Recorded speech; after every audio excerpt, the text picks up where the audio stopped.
And then let's go back. The next one. Okay, so before this, let me just quickly show a very small demo. It's not going to be very complex. Let me go to this preprocessor. Let me disable all the other items for now. We don't need it.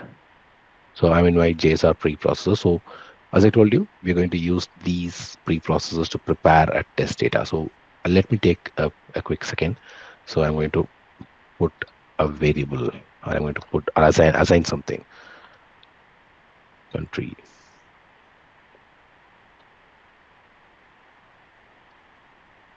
Okay. And if I like return country,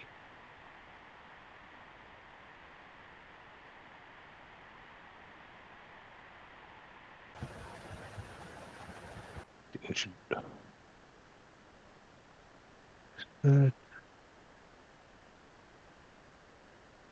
yep, it should work.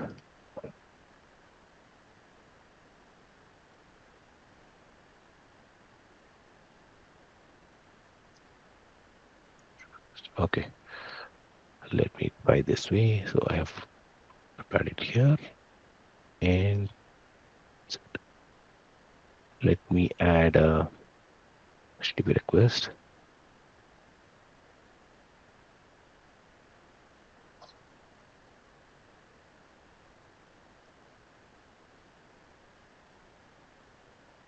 Let's see how does the value comes in here. So go into the view results tree. The HTTP request. Yep, in the request I've got that. So if I want to assign a value, if I want to assign a variable to a particular place, so I can actually use it. So what I'm doing here is, as I've clearly mentioned it, we are using the preprocessor to prepare the test data. So what I did is I've assigned this value, the country value, to this particular variable, which is like the vast output. So I'm actually putting this value in here, and then when I'm using it in my HTTP, so this is how we normally use it, right? So as a variable thing. So if you're using the parameters, if you're using correlations, so this is how we define the values.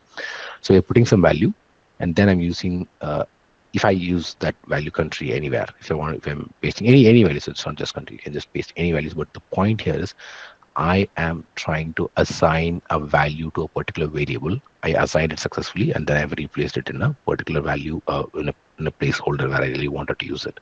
So that's very simple, right? So before we move on to the next slide, any doubts so far? I have one doubt. Yeah. Actually, like the variable that we use in JMeter, like vars dot put, vars dot get. So like, Mhm. how many totals internal variable we have? Like, do we have any some kind of variables assigned in JMeter? Like, these are the variables that we can use. No, nothing like that. Nothing. Okay. Okay. No, nothing like that. Only we need to refer official documentation only to get the variable name correct. What variable name you're telling about? I don't Like get. suppose for example, vars dot get, vars dot put. Uh-huh. Like this is the syntax we follow, na? Mhm. So that kind of variable using this syntax. That's key. Yeah. So like why we're using var get and var put in JMeter, right? Yes, yes. Okay. And did you use anything other than that, like for var dot? No. Okay. So we do have. Okay. Let me tell you this one. So we use vars dot get. Okay. Let me just quickly show you the quick examples. Where is that JMeter? Yeah. Let me get the sampler.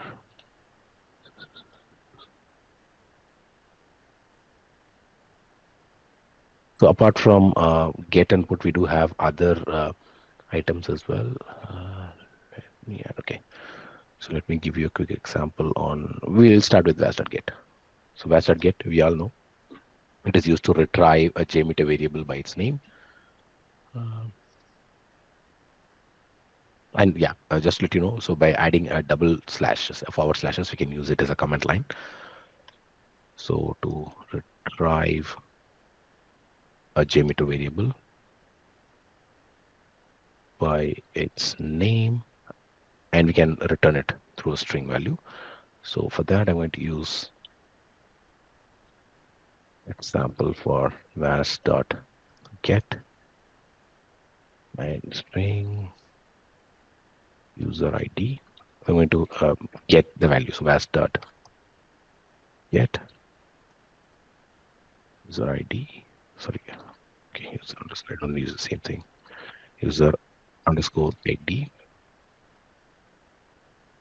and I'm going to print the value as like log.info, or I can use return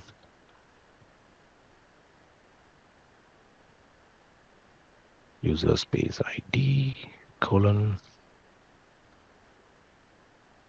plus user ID. So we all know we have to use plus to add the items to the list. So if we don't, I mean, like we do have other ways to connect or concatenate the value, but in JMeter using Groovy, we have to use plus so that you can print the values.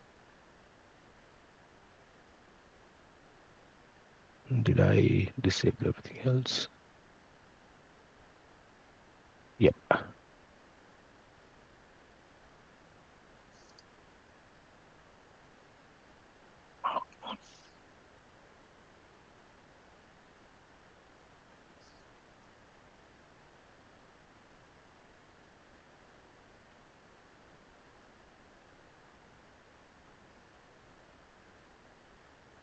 Okay, so we don't have any values in here. So if in case if I have a value, like for example, if I have a parameter or something in the vars.get, then I could get the value from here. But for now, I don't have any values assigned to it. So, but since I'm using the get, I'm trying to get that value, and since it is null, so I'm printing it as null. And the next thing is we have just now see how to use the vars.put. So let me add this. And again, vars.put is used to store or store and update a JMeter variable. So we can store a variable and we can even update it as well. So it can be like vas.put. For example, the session ID.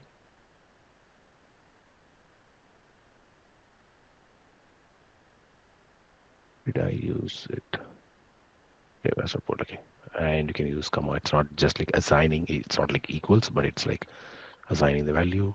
So dynamic value can be anything. So I'm going to save the values. It's not just going to be session ID. It can be anything. And let me print it.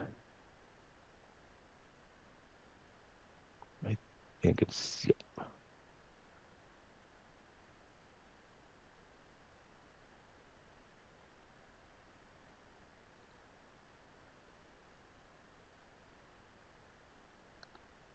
I believe it should work. If not, I can use a request to pass this.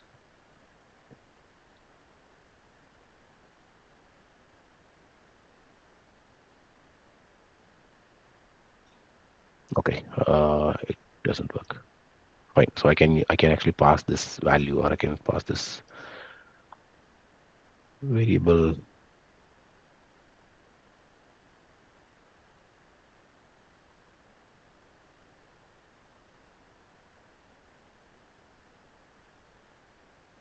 Okay, I think I have to use a HTTP request for this one, and I can use this value in here. Okay, I can even use a debug sampler. Let me use that. A debug sampler. Oh, sorry.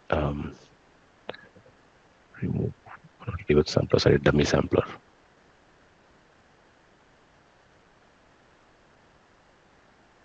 Yep. So I can use a dummy sampler for this one.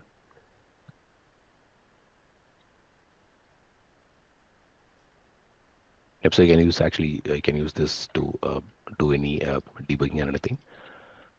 Remove this. Yep. So if I run this one now, let me make sure that I don't use anything else. Okay. So what did I do is I just assign a variable, or I just updated the value in here. And if I run this one, the dummy sampler, yep, I've got the value. So in case if I want to update it anything, I can just do it as well. So for example, I can use the same variable, and where I can change the value from here. So for example, if I want to, I have initially assigned a value. So if I want to make any updates to it, in that case, I can actually do it as well. So that's how the vas.put works. So let me just quickly check that. Yep. So I can even use it to store, and I can even use it to update the variable. So yeah, you're going to use the same placeholder, but you can use it to update it, and just that.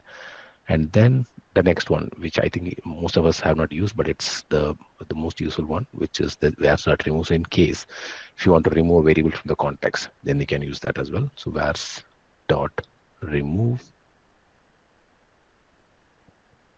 session underscore ID. So I've used it previously, so now I'm removing it, and let's see what happens when I'm doing it.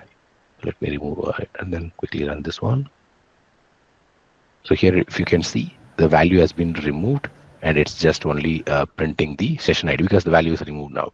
So this same way, you can actually effectively use this one. So if you want to remove a particular variable, if you want to remove a particular value in it, so you can actually use vars.remove, and that will completely remove the value, and it will print only the variable, the placeholder of it. And then we do have other items as well. Let me just quickly go through it. So this is, sorry, to remove a variable from the context. So for that, we are going to use vars.remove. And the next thing is we're going to use vars.get object and vars.put object. And this is used to store and retrieve Java objects. It's not just strings, but Java objects. So for that, we're going to use the vars.get object and vars.put object. For example, okay, let me just go through an example. Def my map equals name JMeter type. It's going to be cool. And I'm going to